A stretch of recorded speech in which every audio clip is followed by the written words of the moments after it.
I'm sitting here today with International Joe, Reverend Dr.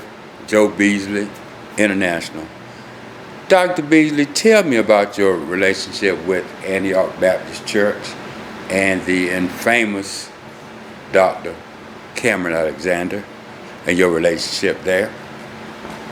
Well, Clyde, I think we'll just briefly go to where I started from.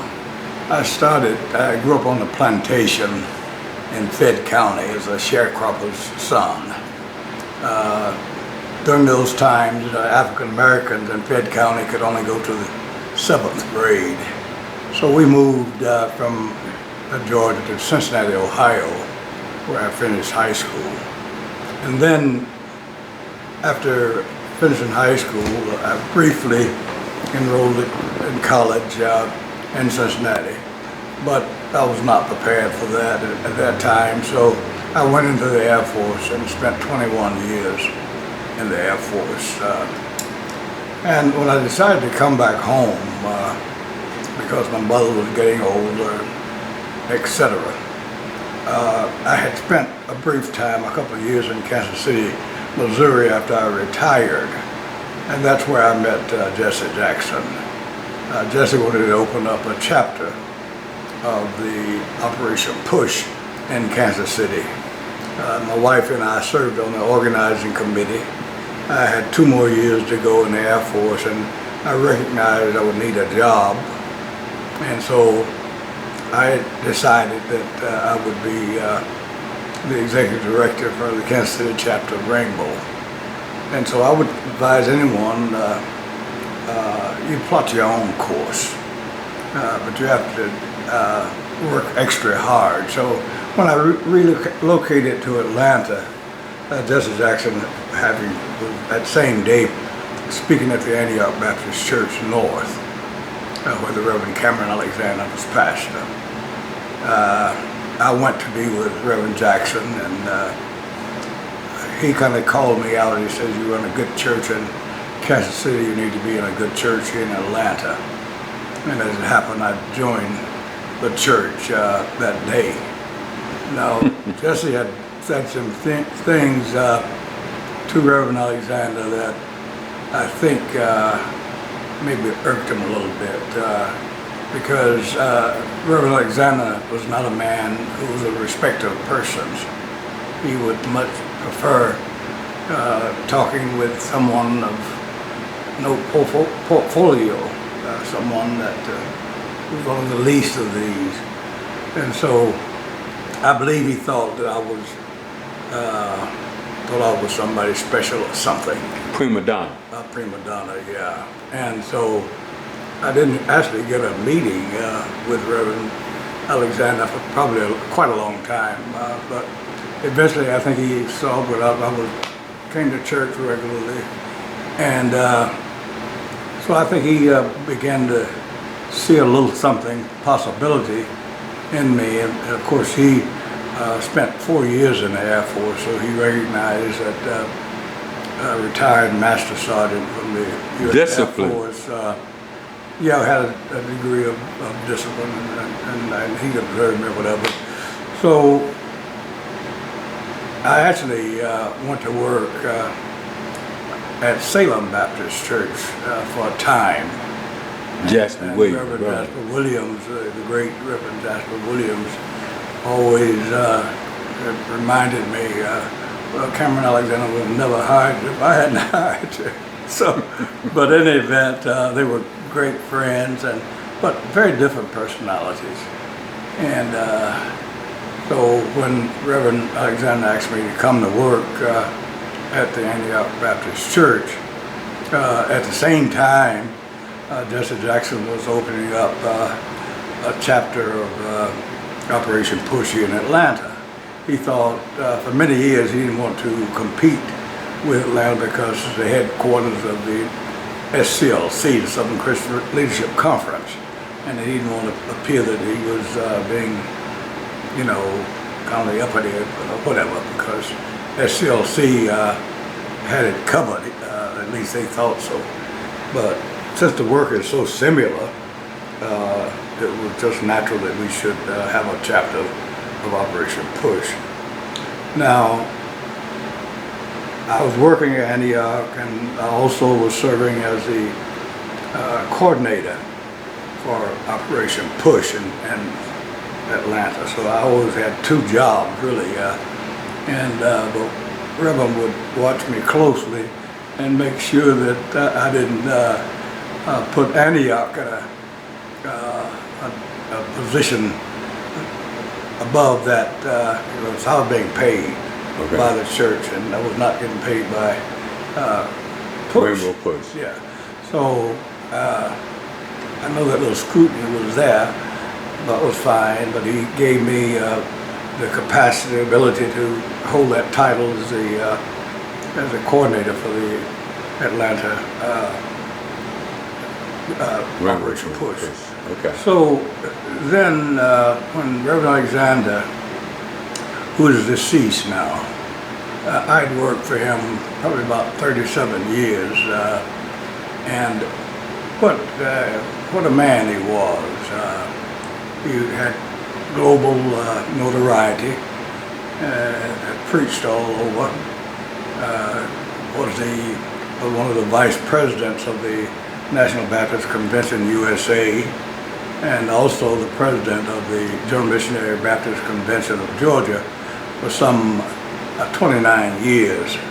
So there was a kind of like a natural fit for two positions, because, as you know, Operation Push really was founded at the Friendship Baptist Church in Chicago, Illinois. Reverend Clay Evans is the pastor, and Reverend Evans was also a friend of Reverend Alexander.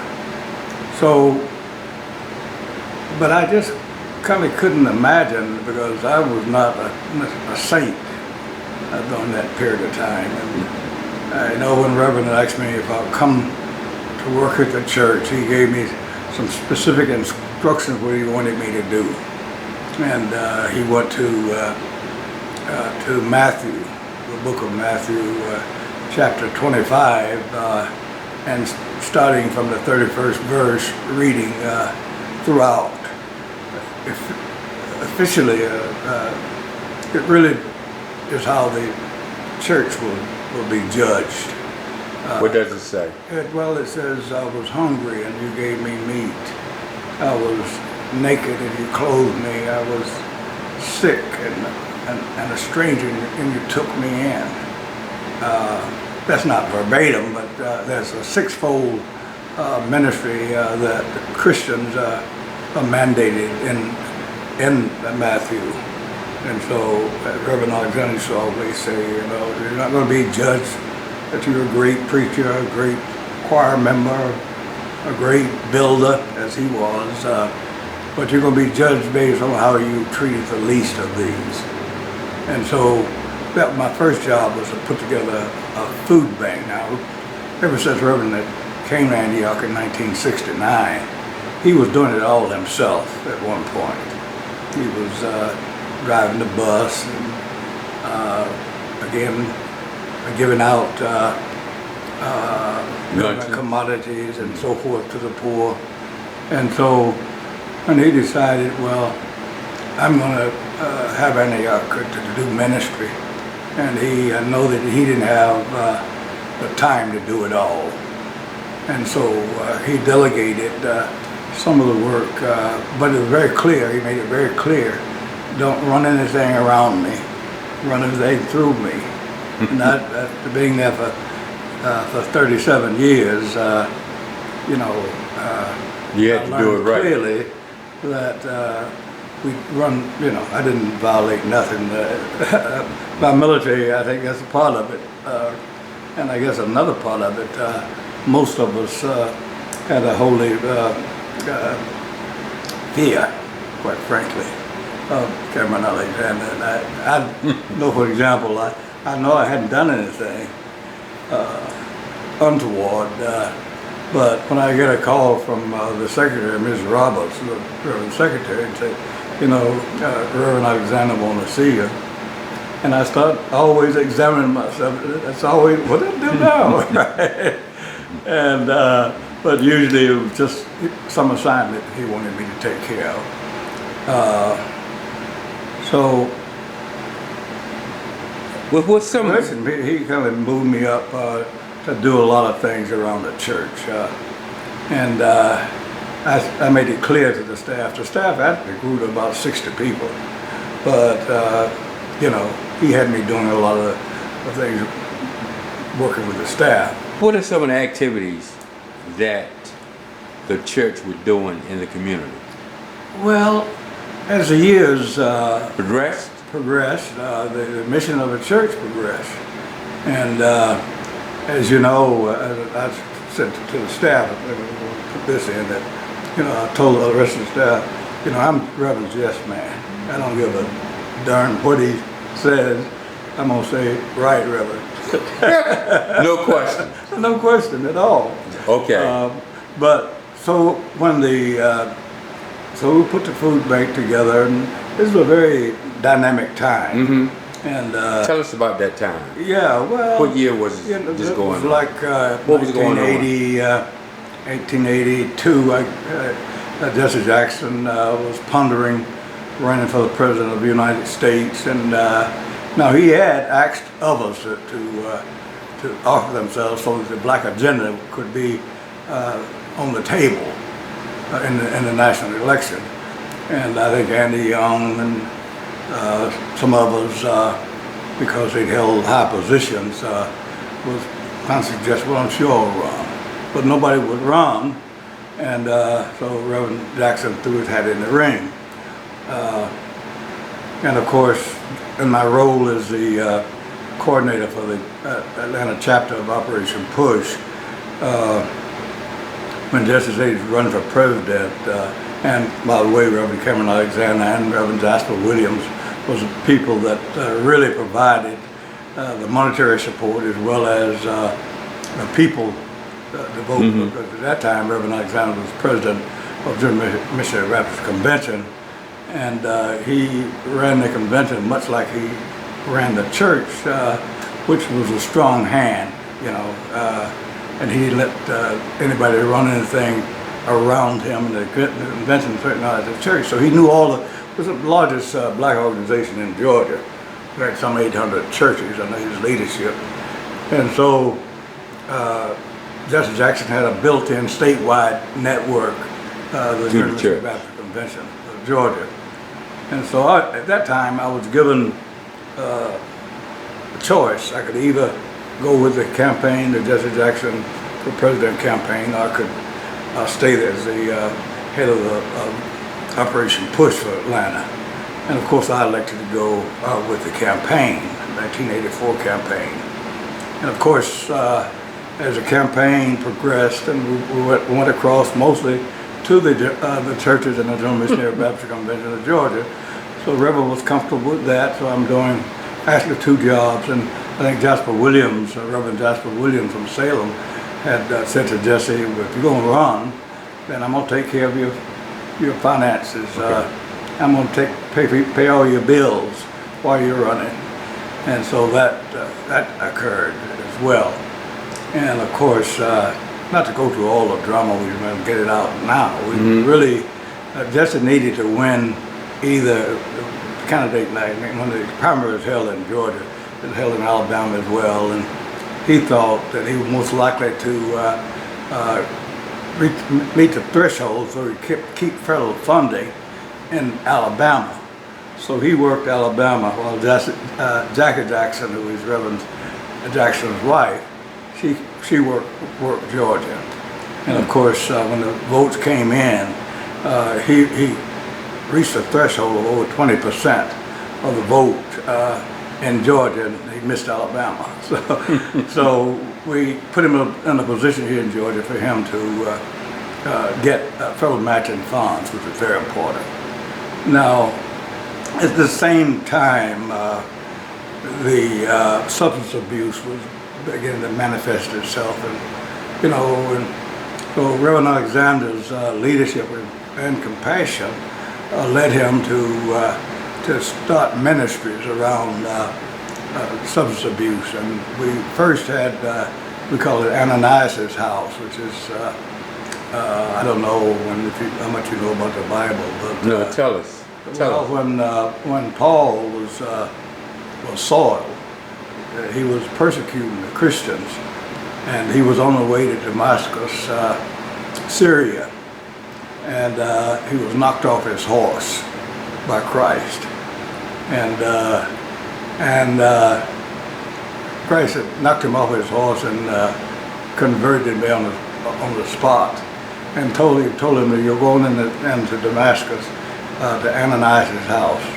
He was blind, and of course, when we decided to start a ministry for substance abuse, the Reverend selected the name Ananias' house, and that was for men.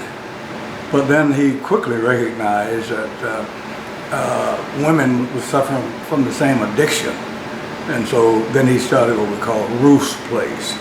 If you know the story of Ruth, Ruth's Place, and in the Bible, that if you remember, Naomi. Well, I won't go into all that, but I'm not a theologian. But we need to know. Ruth decided that she said to Naomi, where you go, I'll go. Where you dwell, I'll dwell. Your people will be my people, and your God will be my God.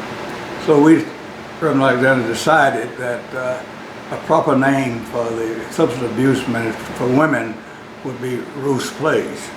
Both of those ministries are still in place, and virtually thousands of people have gone through our program. And as we've advanced on, Reverend Alexander wanted to have a statewide ministry for substance abuse for men and women. So he bought at the convention to buy a 300-acre farm down in Cologne, Georgia, which is just outside of Forsyth, Georgia. It had a 20-acre lake. It's a beautiful old plantation where it was. But he bought that and started a substance abuse program on the land. And we raised much of the food that men ate down there. So that when you went to the land, that first job was to go into the pig pen. And I don't know if you know about the prodigal son in the Bible. Came to himself in the pig's pen when he told his daddy he wanted his portion would fall to him. He didn't want to wait, so he got his portion, and he went into a far country and squandered it. Yeah, but when he came to himself, he was in the pig pen, and so he finally said, "Well, I'll go back to my father." And so the people's first job, when they came down, if they wasn't humble already, we had to clean his pig pen in the state of Georgia. So if you didn't have the humility already, you got knocked in your head that you didn't amount to much. But it saved a lot of people, and we have many people now that is in significant positions as a result of going through the land, and they always identify themselves as, "I'm a landman." So you've been through the Promised Land in Cologne, Georgia. All of that, Reverend Alexander put together. Well, let me ask you this: if you look at the Bible and what the Bible says, how did Dr. Alexander put that in practice at Antioch? Well, again, he's Bible-based. Well, I said we're Bible-based. Christ sent the Holy Spirit led and mission-bound. And one of the young men, great young man, he eventually died of AIDS. He's a member of our church. And he added we were Bible-based. Christ sent it, Holy Spirit led. But this young man that eventually died with AIDS added him and mission-bound. And he was, up until he died, he was faithful that we had started a program for people living with HIV and AIDS. where we would deliver meals every day to people that are suffering from AIDS. And that's one of the reasons why our staff began to increase, is because, sometimes, and this is another saying in Reverend Alexander, it takes 50,000 gallons of water to baptize a Baptist, and the forecast of a rain keep them coming to church. But when the staff really started growing, because he was saying, I gotta get some people in here that I can fire. You can't fire a volunteer. And so instead of a rain, they might not show up to deliver meals. And the only people they're gonna see today is the people that bring them something to eat. Then we had to do that. And so we started building the staff so that we could do the mission. And so God's mission. Oh, absolutely, the mandate. And I was talking about the fear that gripped the community in the middle 80s when the AIDS was unknown. We didn't know if you put them in the pool to baptize, it was going to contaminate the whole pool, or even if can we have a lunch with somebody that might be HIV positive, because we didn't know how it was transmitted. And so with Reverend Alexander's operating from a position of knowledge and strength, he brought in the experts. He brought in the people from Grady Hospital and said, tell us about this AIDS, this HIV, how is it transmitted?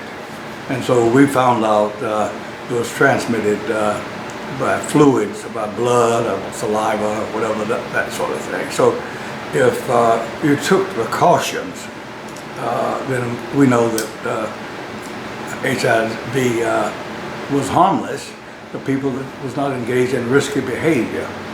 And so that evolved into another ministry. We said, a lot of these people don't have nowhere to stay. And if you're sick and you don't have any place to stay, then likelihood of surviving was reduced. And so we started Matthew's Place.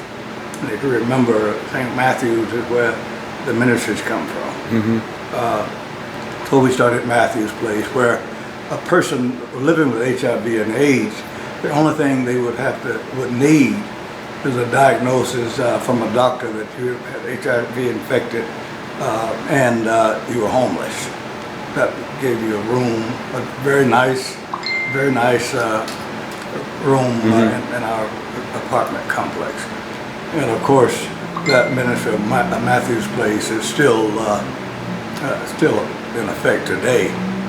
Now, at the same time, ignorance is terrible. True. Because many of the babies born of HIV-infected mothers actually had the disease themselves. Now, as they oftentimes would get older, HIV would leave them, but they were HIV infected. And so there was a ministry started called Childkind. Childkind didn't have enough money to pay for our staff on the weekend. They had people to take care of the babies during the week. But then on the weekend, Reverend Alexander, because we knew how it was transmitted, so we provided support for the babies, took care of the babies on the weekends. And so, so we got substance abuse, we got the AIDS ministry, we were doing Meals on Wheels, and it's kind of like on and on. Well, tell me about why we need to acquire land. And the land, I know it's not called the land ministry. Well, it's what is the land of promise, we call it. Yeah, that's what we. Tell me about it. Alexander named it the land of promise. Well, if you go into Forsyth, Georgia, going south, which is about 75, 80 miles from here, then you go into the little town of Forsyth, and to get to the land, it's probably another 7, 8 miles, way out in the boondocks. And black people are afraid of the dark anyway, so it was perfect spot for someone that was, because they couldn't walk away. Once they agreed to go to the land of promise, they had to be there because they couldn't walk from, they're scared of the dark. And so it was so isolated. But now it's the Cameron Alexander Land of Promise. But literally hundreds of men went through that program, and was even children. At one point, we had a program where we were working with Fulton County, and some of the juveniles that they were actually sentenced to our ministry. So the judge, we would pick deterrent. Yeah, we would pick the kids up, and they were bringing the judge. Would bring them to Judge Smith. Judge Hatchett was very much involved in the program, and we would take them down on the land, and they would spend the weekend on the land and learning some discipline. So that's another program that very important. And as we, it's kept evolving, and I never, and I still don't understand how is it that I got to Antioch first. I was not especially, I was a deacon, but I wasn't a model Christian. So that's well, if you look at the Bible, who did Jesus use? Well, did he use a model Christian? Who did he use? Raisers. Huh? Some of us cussing, and they were pretty rowdy crowd. Some of them, certainly Peter was, but yeah, when one thing I realized, he always provided transportation for me. Because I would be, if I was needed, he said you need that vehicle, and so then the instructions he gave to the staff or the other that dealt with the vehicles, he said take Antioch's name off that one that Joe drive it. So they don't tell him where Joe was going to be going. so he understood that that we had feet of clay. But, okay. But your heart was in the right place.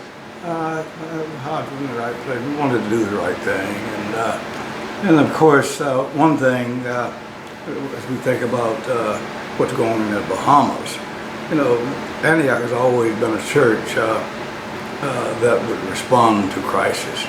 And if we have, like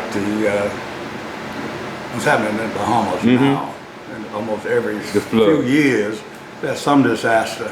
But we would always be like the first responders to not only make sure that like the Red Cross, for example. I saw the evolution of the Red Cross during my stay at Antioch. We got a conversation. Because, when we'd have a crisis like the one we had in Albany a number of years ago, the Red Cross will always set up on the white side of town, and which means the black people was left out. Got short shift, if you will, and but we changed a lot of that and made the Red Cross go on both sides of town. If you sit down and you look at this, if you look at your memorable experiences with Dr. Alexander and his wife, what would you say? Say it again. If you look at Dr. Alexander, your most memorable experiences and his wife, what would you say? Well, I just think it was a marriage that was made in heaven. Reverend Alexander was a high-profile national figure, and so therefore everybody came by Antioch if they had some political ambitions or whatever, or they had some problems. They came by to see Reverend Alexander, and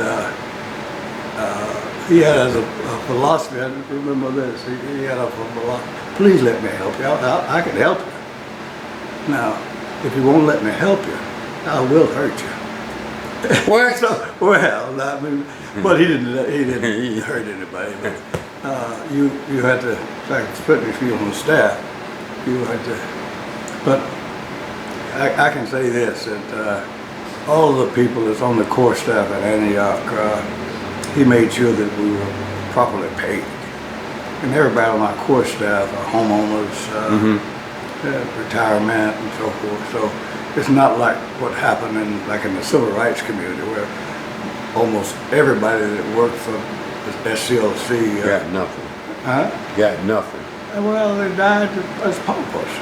That's very unfortunate. The people that liberated, the nation through their work in the civil rights movement, mostly had to get somebody else to bury them, pay the burial costs. But that didn't happen with Antioch. And that is true up until 2017 that I know of. But go ahead on back to Antioch. Well, again, I said it was a marriage was made in heaven because with Reverend Alexander having such a high profile, a lot of people were seeking him out. Mm-hmm. But it was very clear. If Honeyboo, that's Ms. Alexander, any one of the kids call me, I'm stopping what I'm doing, period. I don't care who is in there. And when that phone rang, and of course, he had such a disciplined staff, he had his administrator, he gave her a special phone that he was the only one that knew the number. And she better pick that phone up when it rang, right? And but if one of the kids, President Pastor Reverend Kenny, any of his siblings called, he stopped what he was doing.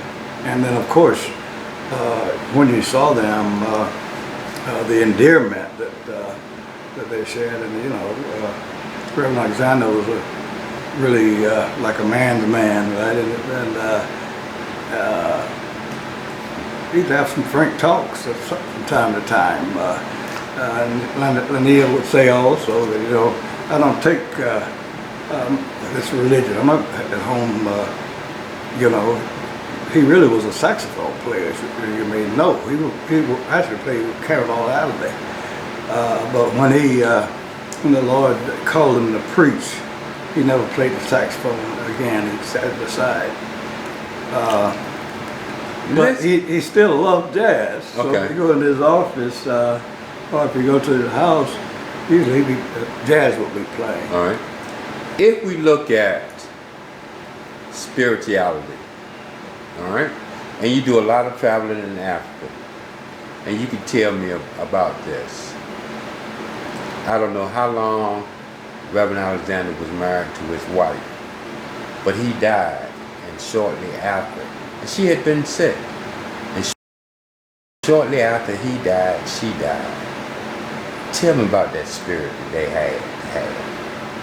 Well, there are those that say that, people that really have been together for so long, and if they're in love with one another, I think there's maybe a feeling that why should I be in the world any longer? The person I really, love is gone. So we have lost two great people. And Mrs. Alexander, in her own right, was a woman of great influence because she owned a real estate company. And then, of course, all their children, as they became older, they went to work for their mother at the real estate company. And and Mrs. Alexander at one point was one of the tax assessors here in Fulton County. And so they were a distinguished couple, and we lost them, almost at the same time. But anyway, he gave me latitude to do whatever it is that I wanted to do. With the Jesse Jackson's campaign, the first one, he really changed the body politic for African Americans because when Jesse decided to run, then everybody across the nation, black people, we're going to run. We're going to run for city council. We're going to run for the county commissioner. We're going to run for mayor. He started it because his first campaign, I guess, an additional 7 million people were registered to vote. So it changed the dynamics. And in fact, we told President Obama would not be President Obama if it wasn't for Jesse Jackson, who actually changed the rules of the Democratic Party and how they count the votes. That's what got Obama elected president. Now, on that note, today is National Voter Registration. What do you have to say? Well, I'm saying, that everybody should be registered, and especially every African American, because for so long, the only people that could vote in this country were white men and property owners. But then, as we had forged ahead and got the Voting Rights Act passed by the work of Dr. Martin Luther King and others, and of course, Reverend Alexander was a good friend of Martin Luther King. Martin was a little bit older than Reverend Alexander, but his brother, A.D. King, which a lot of people don't know that Martin had a brother, but he was a kind of brother that didn't try to, try to be equal, even though in many ways I think he was equal, because he was with him all the time, but he didn't try to grab the spotlight. And so finally, the A.D. King name is coming to prominence, due in large measure to his wife Naomi, who is still alive, and a gentleman by the name of Dr. Babs on the Bonjo thought it not robbery to put together the A.D. King Foundation. So, and these are the latter years, and a lot of people don't know that, Reverend Dr. used to tell us a lot about going to the 1963 March on Washington, and A.D. King, they rode together to D.C. for the march. And I just think when we try to, analyze. Well, let me put it this way. All right, and I'm gonna go back through your, as one called, memory lane. Okay. If you look at where we are today, Ms. Abernathy just passed. Yes. What did she represent? What did Dr. King, Poor People Campaign, what did they represent in terms of today is voter registration day, in terms of where we are? Where have we missed the boat in history and what we need to do? Well, I think we made, strides. There's people behind the scenes like Cameron Alexander, and he never fully bought into the notion of nonviolence. He said, if you hit me, yeah, something bad might happen to you. So he was doing so much, and so just to have the right to vote and public accommodation. Because I grew up on a plantation. That's the sharecropper farm that I came off of. So I know about being treated like a dog. And so it's people like Cameron Alexander, about Juanita Abernathy. I got to know Ms. Abernathy quite well, and I respected and admired her. Matter of fact, she and I, on the same day, was given an honorary doctor's degree at the state capitol. I guess it's been almost 2 years ago now. But before she served on the MATA board, and she was just a giant of a woman. And while I admired her greatly, when I looked at the size of the program that went on some 5 hours, I prefer to just remember her rather than sitting through the service. Tell me about the memories. Well, again, I remember how really tenacious. I was in Selma one year. Usually I've been going to march on the bridge in Selma, Alabama. But I was there for several days one year. And Reverend Shuttleworth, who was also Fred Shuttleworth, who was also one of the founders of the SCLC, his wife passed, and he'd married a younger woman. But they had Mrs. Abernathy and Ms. Shuttleworth on the same program. And whoever printed the program made a huge mistake by having a big page about Ms. Shuttleworth and then have several paragraphs about Ms. Abernathy. And of course, that didn't sit well with her. And she didn't bite her tongue about stuff. If someone was on her mind, she brought it out, right? And I just admire people that have that kind of courage. And I know, you know, she had 4 children, and greatly loved the children. And I know the oldest son, Ralph Jr. Now, if one of those kids got in trouble, I mean, you had something on your hands. Then with Mama, you know, she's. I remember, of course, little Ralph was a senator. Right. And there were some things that came out, not that bad, but. If he was white, he would have walked. Oh, absolutely. And but Mrs. Abernathy was like the mother of the hen. She took care of her children, and I love that about her as well. And she took some strong positions on while she was serving on the Armada board. So you know, I wasn't a household thing. I'd be talking to Mrs. Abernathy all the time, but I've been to the home on a couple of occasions. And but back to Reverend Cameron Alexander, you know, he was highly respected, you know, throughout the country, and he could have been the president of the National Baptist Convention. It was his for the acting. You know, I had said years earlier, during the time of Dr. Jackson. Dr. Jackson was president of the National Baptist Convention, and that's when they actually kicked Martin Luther King out of the National Baptist Convention because it was too radical. What? Yeah, well, Dr. Jackson was a Republican.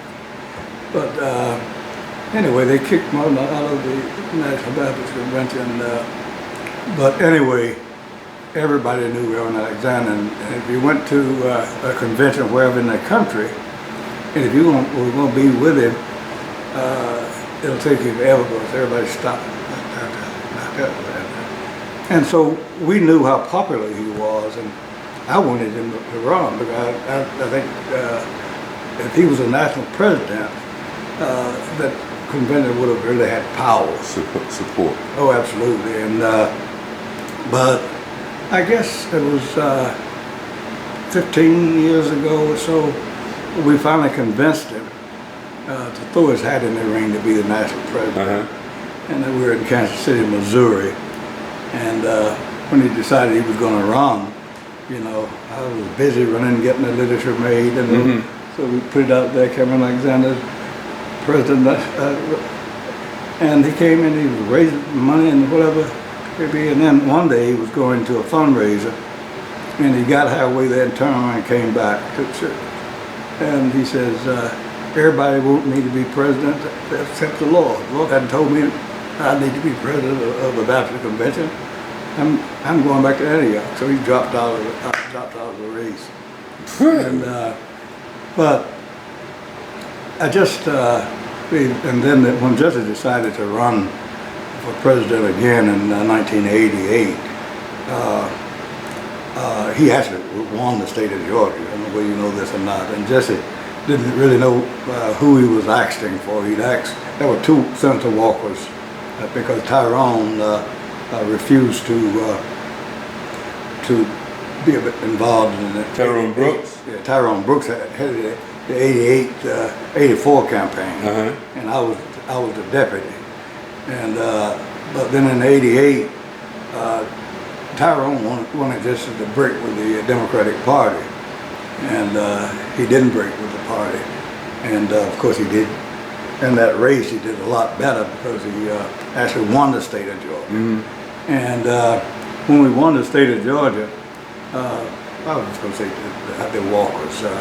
There was Charles Walker in Augusta, Georgia, and Eugene Walker in Atlanta. Was one of them a representative? Well, he asked for Charles Walker because he's the better known Walker. Okay. But I believe up until now that he really wanted Charles Walker, but he didn't. But he got Eugene. Eugene was a great man. I mean, nothing against him at all. But then he won the state for him, so he had to do well. But when we won the state, then Reverend Alexander said to Eugene Walker, "You're supposed to do something when you win, right?" Mm-hmm. So he went to the Omni Hotel. I was with him, and said, "Shouldn't we get the keys to the headquarters?" and so Reverend Alexander said, "Well, I'm going to see the chairman," and he said, "You should come and go with us." And Eugene, he didn't go with us, and Reverend Alexander threw a Coke bottle at it. What? We well, if you win, you're supposed to win. Right. You're supposed to have a party. Get the keys to the Democratic Party headquarters. They did not endorse you? Well, or support you? The Democratic Party. They didn't want to support you? Reverend Jackson. Even after you won. The Democratic Party was reluctant, and Jesse always say himself, there's not a nickel worth of difference between the Democrat and the Republican Party. But, you know, when we're in a cloud like we are now with Mr. Trump, who could vote for the Republicans? But anyway, that was some of the excitement that emanated from Antioch Baptist Church. And, you know, the 37 years I was there, every day would be different. But at the same time, now you have retired from Antioch, and now you're back. Tell us about that. Well, I almost felt guilty getting paid because Reverend Alexander would never penalize you if your own staff, you got paid.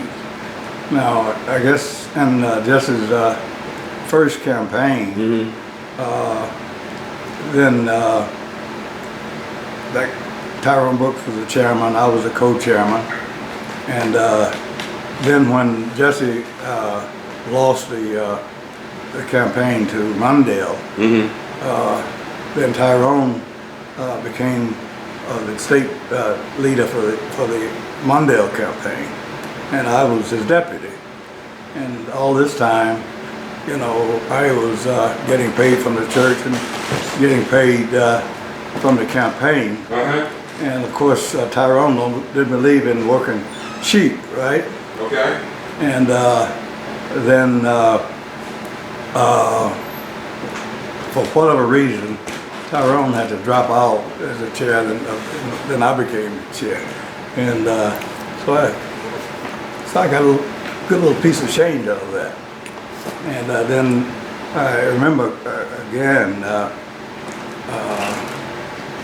in the politics when John Lewis and Julian Bond was running for the Senate, and we Reverend loaned us, me and a young man by the name of Levi Terrell. He loaned us to Julian Bond's campaign, and of course John Lewis put Julian Bond on the spot in one of the debates and challenged him to take a urine test. No. Yeah, and when Julian refused to take the urine test, a lot of people got suspicious that maybe he was using drugs. But I think that was the difference between winning and losing. So after that race, he washed his hands from endorsing anybody. So, but then I guess when one of our members, who also ran for president years later, but he had ran for the Senate, and so again, Reverend Alexander put me on leave from the church to go and help Herman Cain, who was a Republican, but you know, and Reverend made sure. The pizza man. Huh? The pizza man. Yeah, the pizza man. And Reverend made sure that he paid me well. Church kept paying me. Matter of fact, that's how bought my house. Yeah, so, and then Herman was going to pay me from campaign 727 it was kind of a new thing, and it was a little fishy. And so Reverend said, well, you can't pay Joe that money. And I suggest what you do is have your mother to pay Joe. And his mom was a member of the church as well. but Herman Cain's mother had paid me to work for Herman, and from that I was able to get a down payment For this house. For the For where we are right now. yeah. So then, again, I was saying I was feeling a little guilty because I was traveling so much, and Reverend position would always go. Well, if you're going to go, go. and so I, So you went. started out in South Africa because, as you know, may or may not know, Reverend Alexander was very much involved in the divestment from South Africa movement.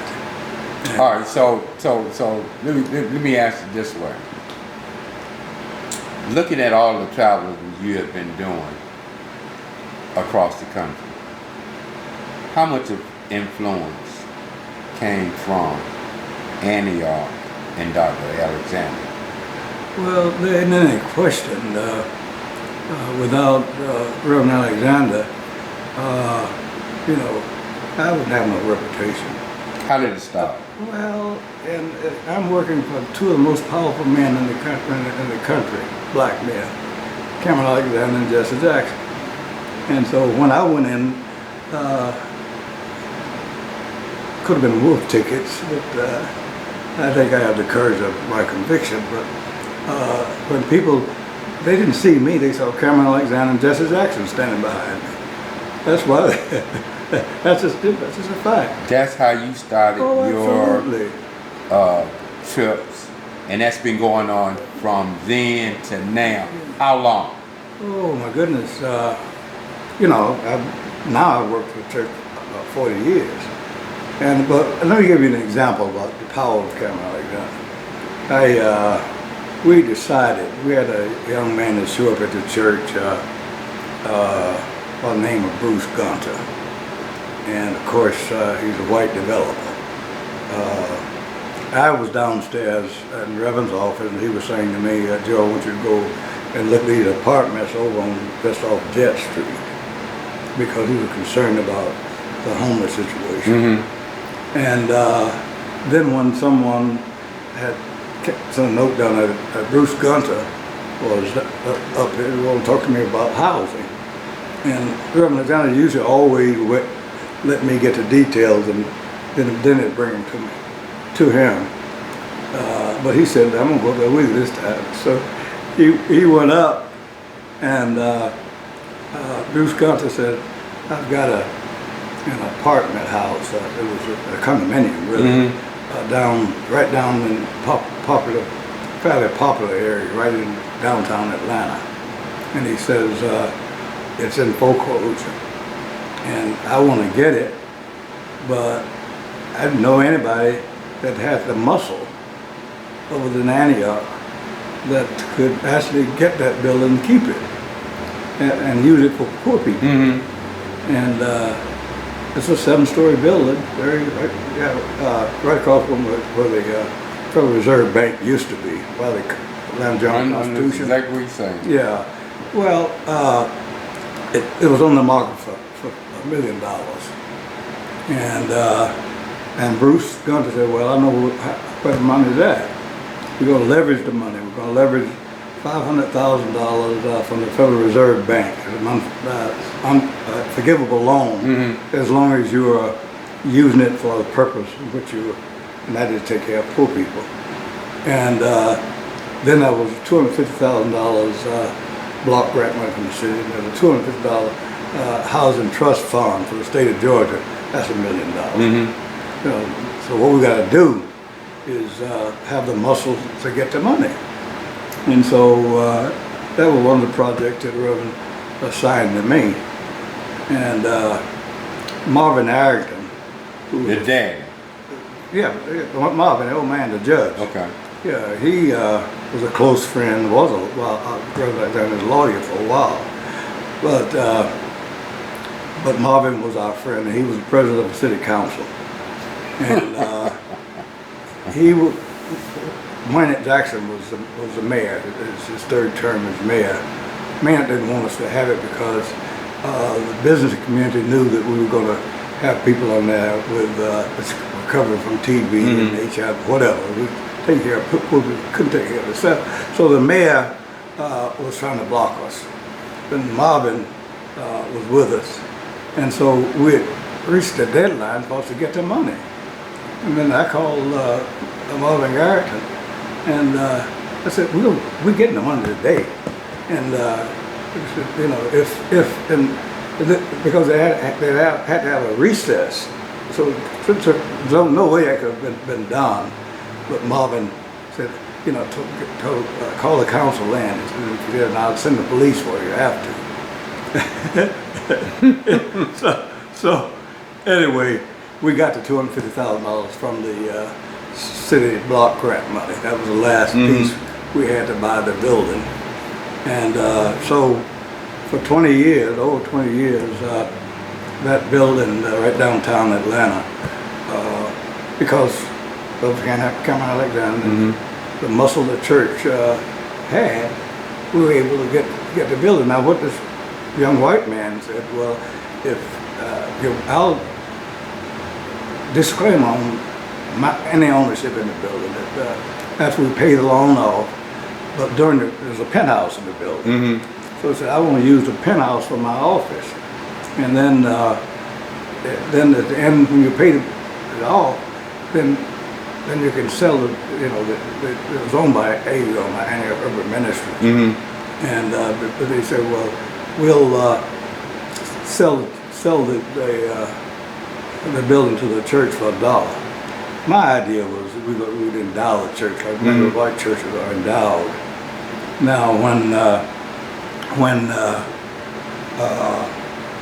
it passed, all of a sudden, because the mayor's a politician, and he was down at a whole news conference about that, and our current pastor, Kenneth Alexander, as a matter of fact, now they knew the Jackson very well, you know, and Maynard pushed Reverend Kenneth out of the way when he had only. And I guess another very interesting time that I need to talk about is we got tired of people being homeless in the streets. But one day I got a call from my good friend Ed Loring. I was at Antioch, and Murphy Davis, his wife. They were rich people that owned a big mansion on Ponce de Leon. Right down, well, not too far, 910 Ponce de Leon. Is that Open Door? Open Door Community. And of course, you know, they had black people, that backyard was full of them. And only a strong white man could do that, because nobody, they're afraid of him, you know. And Murphy, they moved to Baltimore. But anyway, I got a call from Ed saying, we're going to take over the hotel downtown. We've been sitting vacant for 25 years, I guess. You know, the hotel is right there at the corner of Peachtree. Imperial Hotel. Imperial. Yeah. He said, we're going to take over the Imperial Hotel, and I want you to be the spokesman. And so during that night, they went into the building, and a bunch of homeless people. And they started, because they've been sitting there so long, when the morning came, we started cleaning it out. So again, Maynard was the mayor, and we start throwing stuff out in the street, Peachtree Street, right? Old toilets or whatever. And you know, we fully thought that the police would come, you know. But then, instead of sending the police, Maynard sent the sanitation department. And we said, he blinked we got them now. All right. So then we moved homeless people into the building, and I was a spokesperson for it. Then how we got out of it, we made Maynard Jackson sign that he was going to open 2,500 single room occupancy SROs, yeah. And he had to come, and I said, who is it, where you need to negotiate it? Yeah. So we had the homeless there, and then Reverend Alexander negotiated on behalf of the homeless people, and Maynard was at the church for him to build those SROs. All right. And then based on that, they would come out of the building, and they identified what we call Welcome House now. It's over here on... Right, that's yeah. Russell. Russell did that, didn't it? Russell built that, yeah. But they were in a temporary building that the city owned until that Welcome House was built. So, you know, we've been actively engaged. And I was saying that Reverend Alexander is very much involved in the divestment movement out of South Africa. And he went to the banks and told them, you know, stop selling the Kuru-Rand. Kuru-Rand is, at that time, was a very favorite coin. A lot of white people bought the gold Kuru-Rand. So we forced the banks to stop selling the Kuru-Rand. And as a result of, then we purchased Coca-Cola and all of them to get the hell out of South Africa. And of course they were saying, well, if we leave South Africa, you know, then the black people are going to suffer the most. And our response was, let a whole generation of them die. Just get the hell out of South Africa. And so when Nelson Mandela was finally released from prison, Reverend Alexander had helped to put together a contingency to bring him here to the United States to raise money.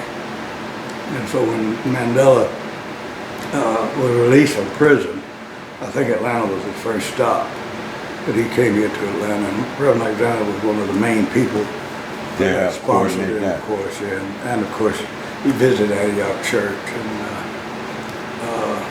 Reverend Alexander also they had a big our choir song. We spoke at Georgia Tech, and we raised money.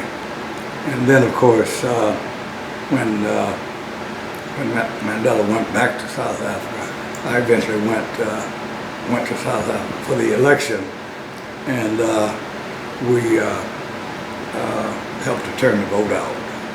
And our good friend James Orange was a part of the delegation who's going on now, but we all went to Johannesburg, and there was a lot of tension. White people losing power and black coming to power. There was some bombings there in Johannesburg, very near the hotel we were staying in. But so I went and joined the ANC, and then they decided, Clyde, they wanted to send 2 people to Durban, South Africa, which is the third largest town in South Africa.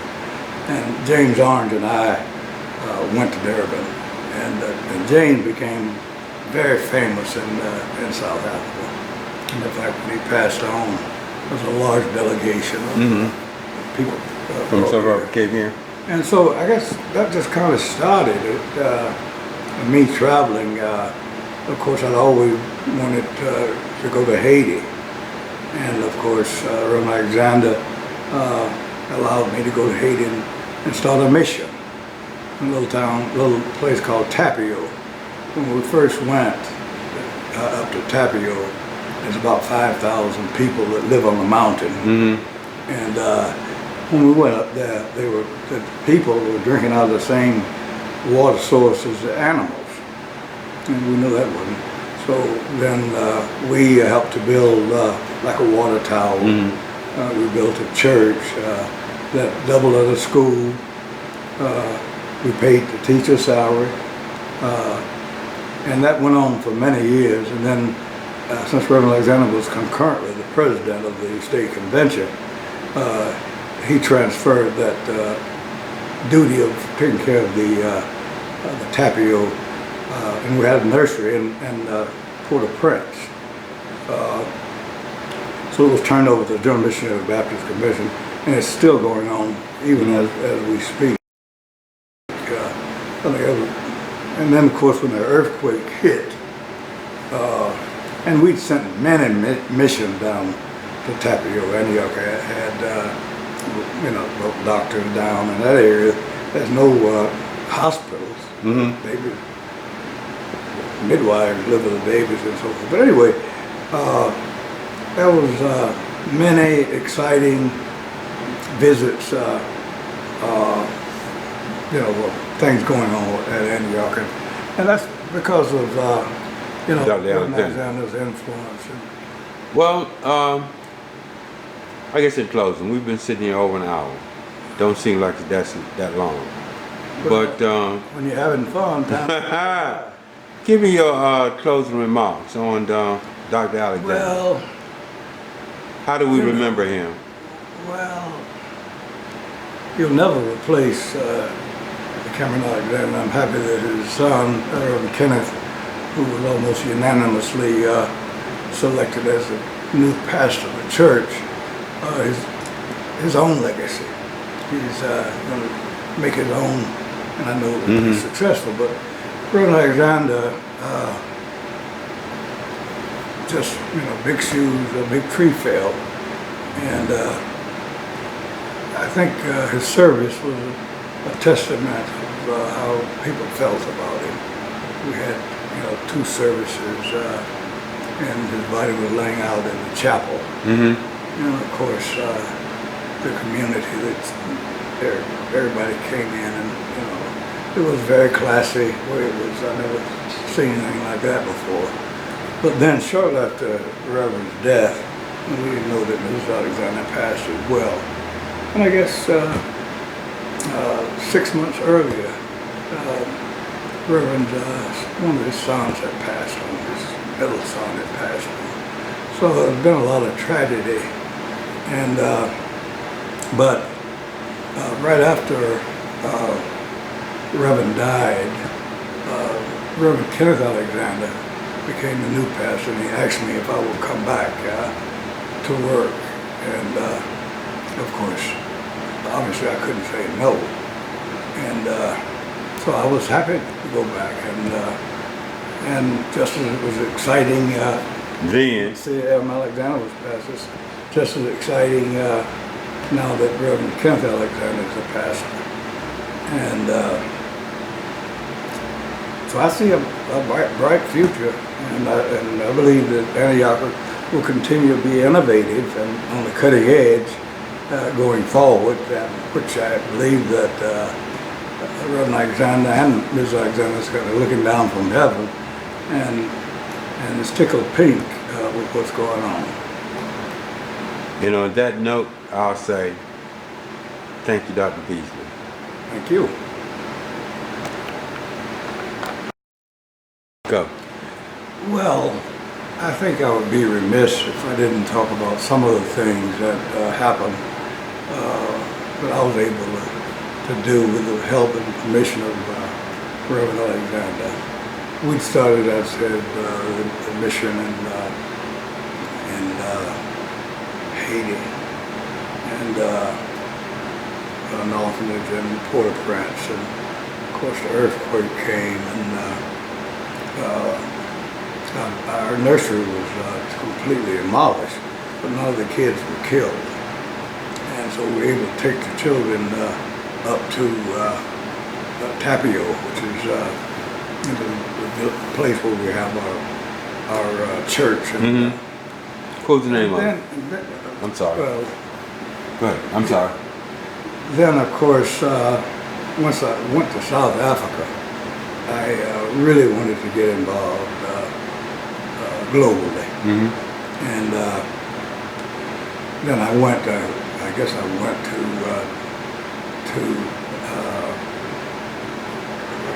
Zambia was the next place. There was an election. Yeah, go ahead. You were talking about Africa. Yeah, well, uh, after going to Johannesburg and the election, I really started thinking a lot about all of Africa. And so I started to, I think the second country I visited was Zambia. And there was an election being held there, and it was a questionable election. And I was prevailed upon to go to Zambia and try to get involved in that election was being stolen. But that got me kind of started, and concurrently, another thing that I was involved in with Reverend Alexander at Antioch, the U.S. State Department for the last 60 years have been receiving emerging leaders from across the world to look at so-called best practices in the United States. And then if they were going to talk about, want to know about religion or civil rights or human rights, they would send them over to Antioch to talk with me. Go.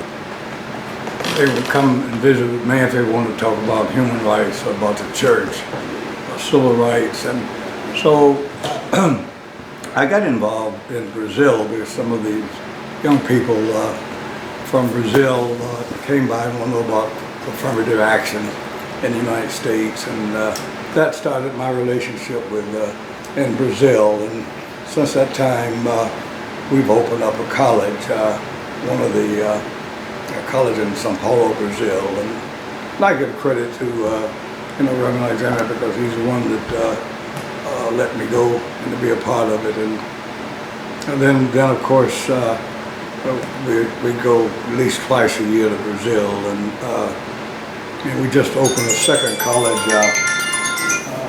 for African Brazilians in Salvador, Brazil. We ventured off into sending containers of medical supplies and equipment from Antioch to Zambia. We've probably sent 10 containers to Haiti. And then, of course, we've sent containers to Zambia, to Somaliland, and a number of other countries. So I just wanted to kind of end with Reverend Alexander. Maybe Reverend Kenneth or his daughter Maria Alexander, Eric Alexander, might write Reverend's book. But I really wanted, I'd hoped that Reverend would wrote a book, but he didn't write the book. And there's so much history, and it used to be fascinating as the last few years. Our staff meetings, which usually is occasion for fellowship, and but I remember the first number of years at Antioch, the staff, it would be a whooping. Someone would get to the extent that people would be crying. I mean, but You touched their heart. you met their soul. And if you start showing weakness, if you don't know this, don't try to play around, right? Just say You don't it. know, and you get yourself deeper and deeper and deeper.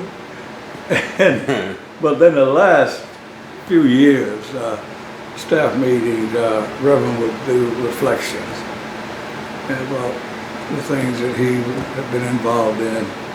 And so we know a lot that, but I don't know as much as that Reverend knew. And so it's a fascinating place to work because every day is different. No 2 days are the same. When you work with human beings, you don't know. I guess when we first started passing out food at Antioch. We said that we'd do it for Herndon Home, which is a public housing project across the street where a lot of low-income people lived at the time. And then it was very difficult to just give food to Herndon homes when we live in one of the poorest areas of Atlanta. So people just start coming All over. from all over. And then Reverend changed the policy and said, whosoever will, just let them come. And so All right. we're, I guess, starting like feeding 50,000 pounds of food when I first started a year. And now, I think last year, we distributed like 1,300,000 pounds of food. So we give out food every 5 days a week.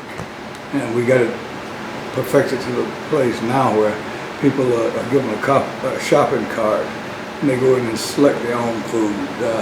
That's something that he insisted we would, serve people. That way you know what they wouldn't throw away. And he would say that the church is growing because we're helping people. And I know that Antioch will remain a haven for the needy. Thank you. Thank you. You know what?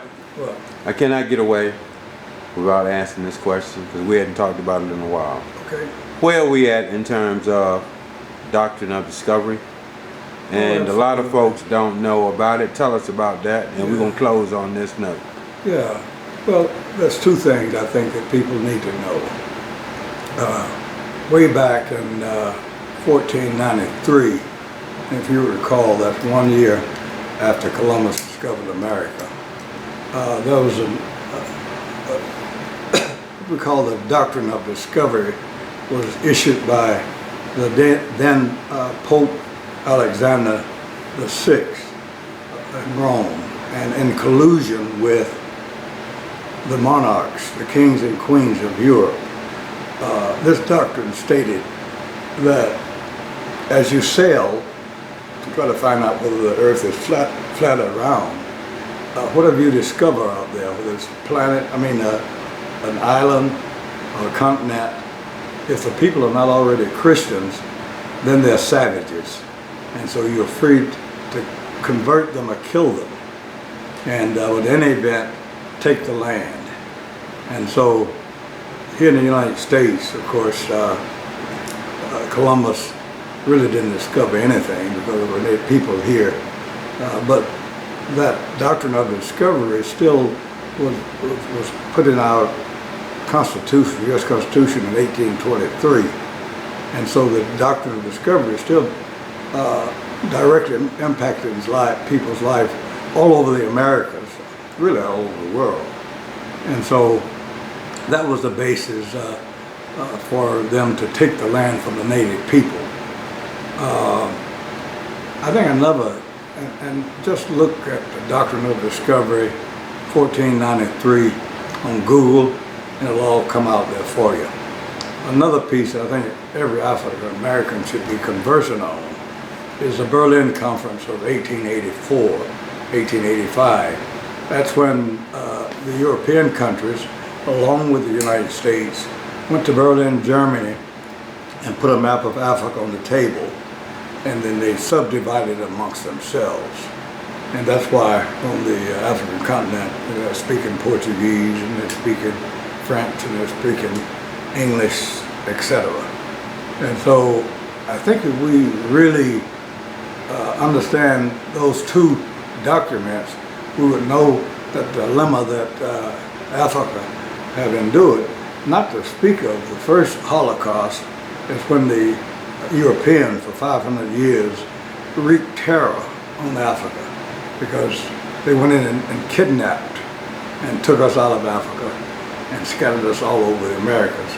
To the extent, of course, back then they thought they were going to kill us because when we would go through the door of no return, either in Cape Coast, Ghana, or on Gorée Island in Senegal, and other points of departure like in Nigeria. But you went through the door of no return, and we wasn't supposed to go back, but we're back now. And I think this sojourn that we've had in the Americas and the islands, we're now we're now 250 million former descendants of slaves now live in the West. 250 million, that's a lot of people. That is true.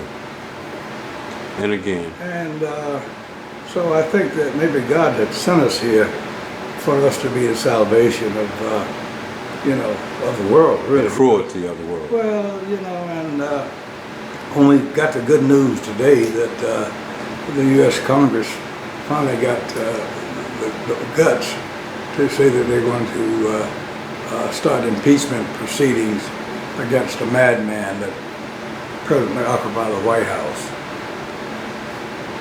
All right. And on that note, I'll say thank you, Mr. Beasley. Thank you. I'm sitting here today with Mr. Joe Beasley. And Mr. Beasley, you were telling me a little bit about Dr. Alexander and Antioch. Well, Fred, you know, just over 6 months ago now, Reverend Cameron Alexander, the pastor of the Antioch Baptist Church North, my pastor, my mentor, passed away. And as you know, I had worked at the church for almost 40 years, and but retired about 2.5 years ago because of my extensive traveling. I just felt it kind of fair that I would retire. I was old enough, I guess, tired enough, and I submitted my letter of resignation. Of retirement. Yeah, to Pastor Alexander. And when that happened, he told me, "Well, let's talk about it." And of course, we didn't talk about it. Because I guess he felt I was still useful to the church, and but eventually he did acknowledge my letter of retirement and sent me a letter back thanking me for my service.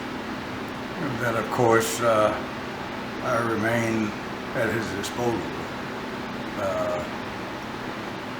and I was really shocked when I learned how sick he was. As a matter of fact, Reverend Kenneth Alexander, his youngest son, who is now the pastor of the church, had given me a courtesy call that he didn't think his head was going to last through the night. And, well, that gave me a little heads up, if you will. And sure enough, he passed away. We've lost a great man. There's no way Cameron Alexander could be replaced. And Reverend Kenneth now is his own man. He has his own style, as it should be. And I believe that he can leave the kind of legacy as his dad has left. Tell me a little bit about your relationship and with Reverend Alexander, his father, and your tenure with Antioch. Well, it's been really the best job I ever had.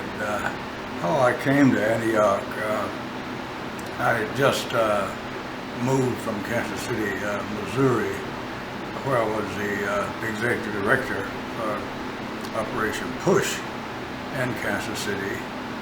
And I heard that Reverend Jesse Jackson was speaking at the Antioch Baptist Church North. And I went to Antioch to be with Reverend Jesse Jackson. Now, Jesse somehow mentioned the fact that I was relocating to Atlanta and I should find a good church to join. And I think he said just a little bit too much about me because it kind of alienated Reverend Alexander from me because he was not one that was. As you were saying about Reverend Alexander and Reverend Jackson. Yeah, well, again, Reverend Jackson was acknowledging the fact that I had left a good church in Kansas City and I need to get into a good church in Atlanta. And he made some little comments about me. And again, Reverend Alexander is really not a respected person. He, I believe, would rather, talk and spend time with the so-called least of these. And that's how I've always considered myself. But I come to know later on that the so-called big people, Reverend didn't spend a lot of time with big people. But eventually he invited me to come and meet with him. And at that time, he had asked me if I would consider working at Antioch. And I guess probably a few months earlier, his good friend, Reverend Jasper Williams, had asked me to work at Salem. And of course, I was working at Salem like half-time. And then when Reverend Alexander asked me to come to Antioch, I would spend half a day at Salem and half a day at Antioch. And eventually, because Antioch was my membership, I left Salem and worked full-time at Antioch. But I am happy to say that I remain a very good friend of Reverend Jasper Williams, a pastor of Salem Baptist Church. And that relationship, I understand that Reverend Williams has also retired from Salem. And his son, Dr. Joe Williams, has been traveling with me, and Dr. Reverend Jasper Williams had encouraged him to, travel around with me. He's been to Brazil a couple of times with me, and I anticipate that he'll be at some point, hopefully, going to Africa with me. But when we lost Reverend Alexander, it was just really a blow because he's a global man, preached pretty much all over, including the Soviet Union. And of course, he was the president of the General Missionary Baptist Convention of Georgia for 29 years.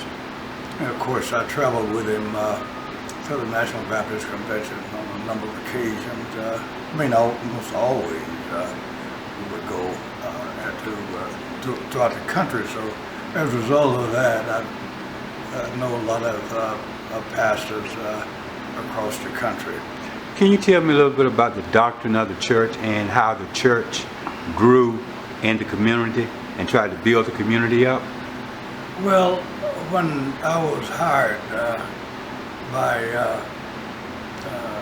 Antioch, by Reverend Alexander, he gave me my job description. He said go to Matthew chapter 25, beginning at the 31st verse and reading the remainder. And in those passages of scripture, it lays out how we will be judged at the end time. That is, you feed the hungry, you clothe the naked, you visit those that are sick and in prison, etc. So that was my job description of sixfold ministries of the church. And so I went about established the food bank and the clothing bank. Now, Reverend Alexander had been doing all of this by himself. But I guess when I went to work at Antioch, there was just a secretary, Ms. Robert, who was still there as well. And then as condition and society changed, Reverend Alexander was careful to make sure that Antioch was engaged. And so when the substance abuse became a real crisis, and Reverend Alexander really admit that he didn't know anything about substance abuse, but he'd never partaken of that. And he was a man that believed that just to have prayer, which is always in order, but he wanted to go further than just having prayer.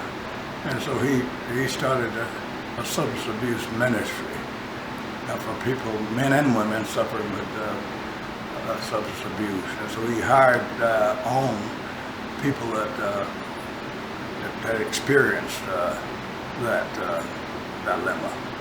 And I believe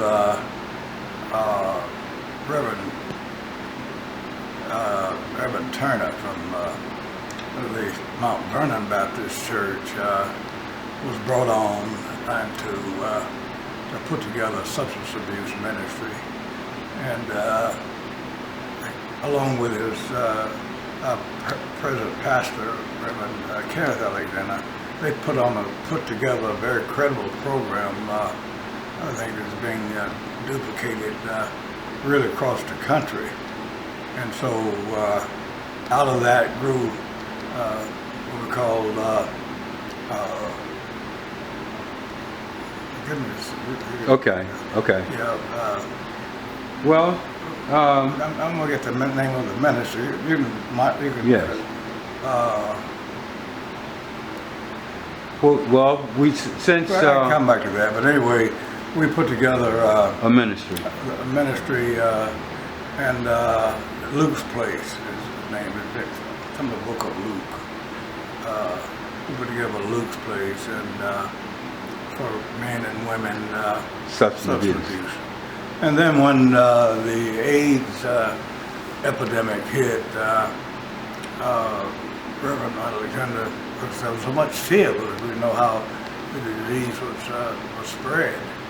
And so rather than keep staying ignorant about it, he had people at Grady Hospital sent in a team of experts to talk about how the AIDS virus was transmitted. And when we found out it was bloodborne for the most part,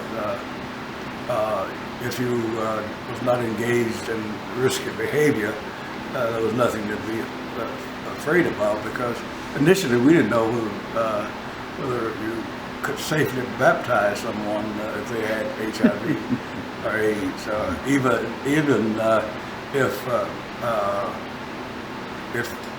someone was dining, would it be proper to throw away the silverware and the plate? So we just didn't know. And so he always, Cameron Alexander always operated from a position of knowledge and information. And so once we got the information, we didn't, The fear, you alleviate the fear. And so, in the early 80s, people with HIV and AIDS was dropping like flies. True. And so out of that, we had a program called Project Open Hand. Project Open Hand would prepare meals for people living with HIV and AIDS. And so there was a number of people in our community that we delivered meals to every day. And so there's another ministry that grew out of the HIV crisis. But didn't you also have housing? Oh, indeed, yeah. So then we went from just delivering meals to Open Hand. We put together what we call Matthew's Place. And Matthew's Place is a housing program for people living with HIV and AIDS. And all that's required is a diagnosis of the disease, and you don't have a place to stay, then you qualify to move into very, very decent housing. Now, there's a young boy that died early on during this crisis named Brian White, a little white child that contracted the virus. And I think it was through blood transfusion or something. But then we started the housing ministry, which is still going on. We're providing housing for up to 16 people living with HIV and AIDS. So then, of course, we had so many babies that was HIV infected, and so people didn't know what to do with the babies. A lot of people were afraid of the babies, of course. And then Reverend Alexander had us to volunteer to take care of the AIDS babies on the weekend, so that the staff that would take care of the babies 5 days a week needed a break. And so we had volunteers to work with child kind. And of course, we had the Meals on Wheels, where we would deliver meals to senior citizens. And it's just kind of touching the surface on that Antioch being irrelevant, because we had a knowledgeable, he's a Morehouse man, but he's also a doctor,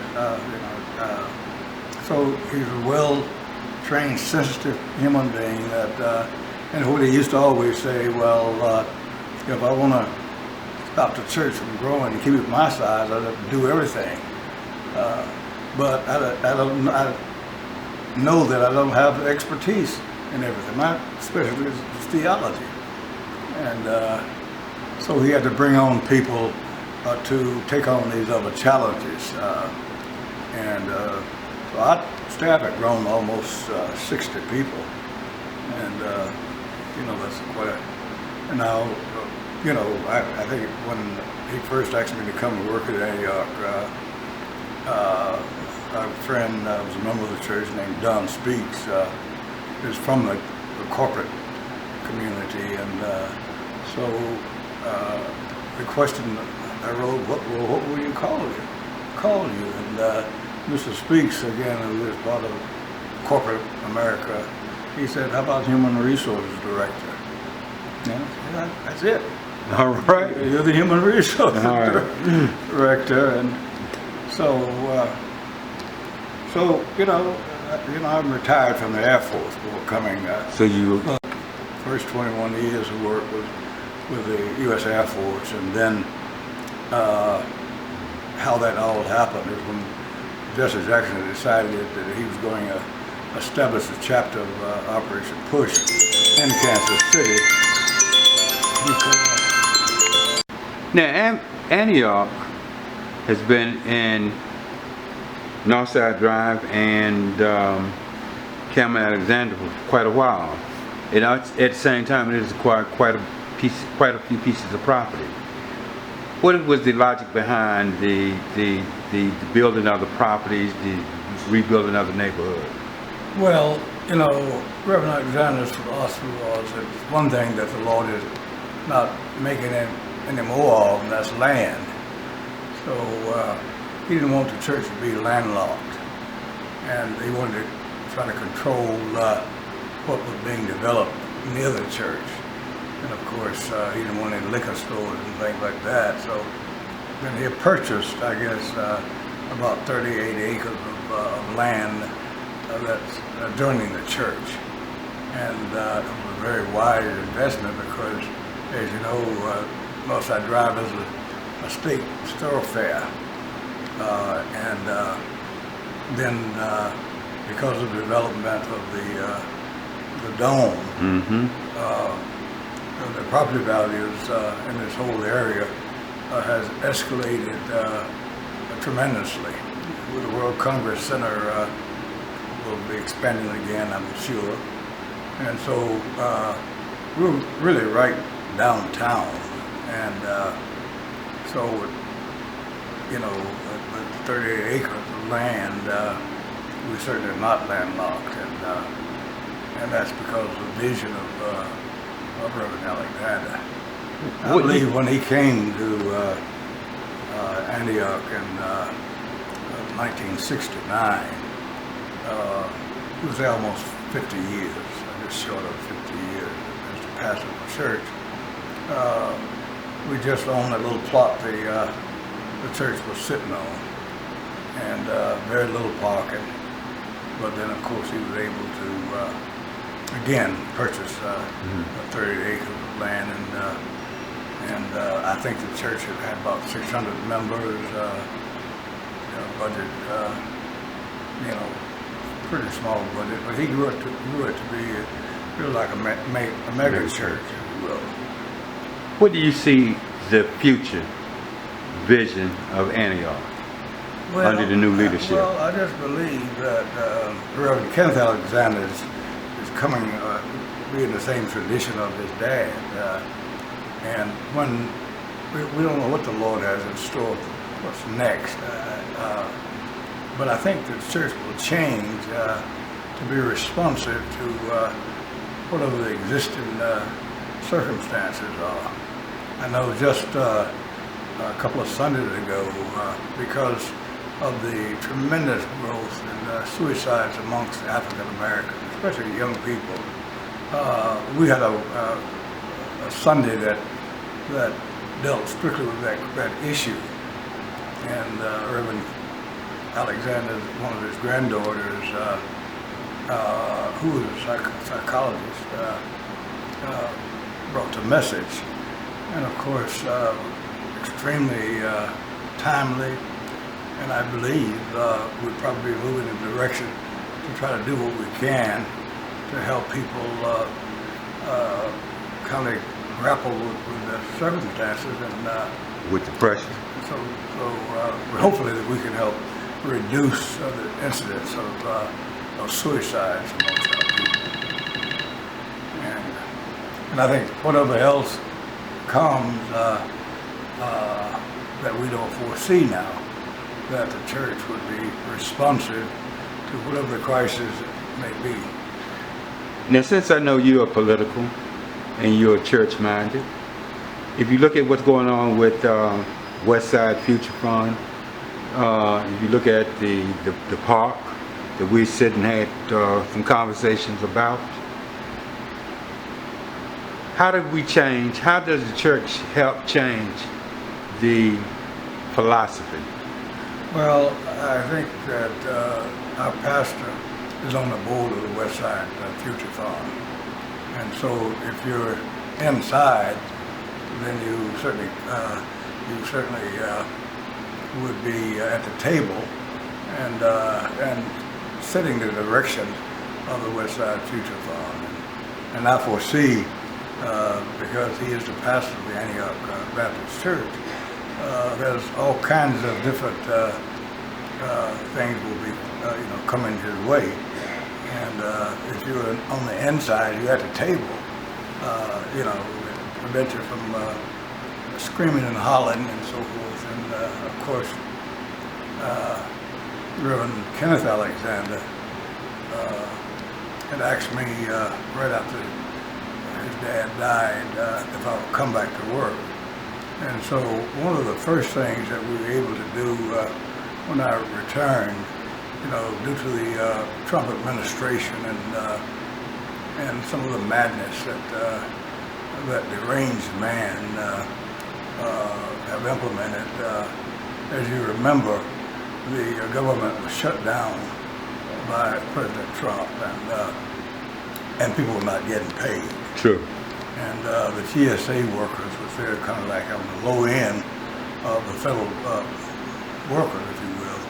And I guess maybe a month after Reverend Cameron Alexander passed, the compassion that was being felt for the strike workers. So Reverend Kenneth Alexander allowed us to feed the TSA workers, and along with the food bank. And so we started the feeding at 10 o'clock in the morning, and people have been lined up since 7 o'clock. That morning? That morning, yes. And so we had a team of volunteers from Antioch, and so as the cars just streamed for hours and hours, we had 2 tractor trailer loads of food that we distributed. And so I believe that even though there was great remorse amongst us and sadness still, but I believe that Reverend Kenneth Alexander will carry on in the tradition of his dad. Of course, as you know, Reverend Alexander's dad was a minister as well. And matter of fact, how Reverend Cameron got to Antioch was his dad was the pastor of the Lindsay Street Baptist Church, where the great Anthony Motley is the pastor. And so Reverend Alexander was pastoring a large church in Savannah, Georgia. And when he was at home on his vacation, they had already interviewed a number of pastors from across the country, and so they didn't want to prejudice the process, and they thought they would ask someone to come in to be the guest preacher. And so they knew that Cameron Alexander was in town, and they called his dad, Mr. Homer Alexander, and asked him if he would ask their son to preach at Antioch.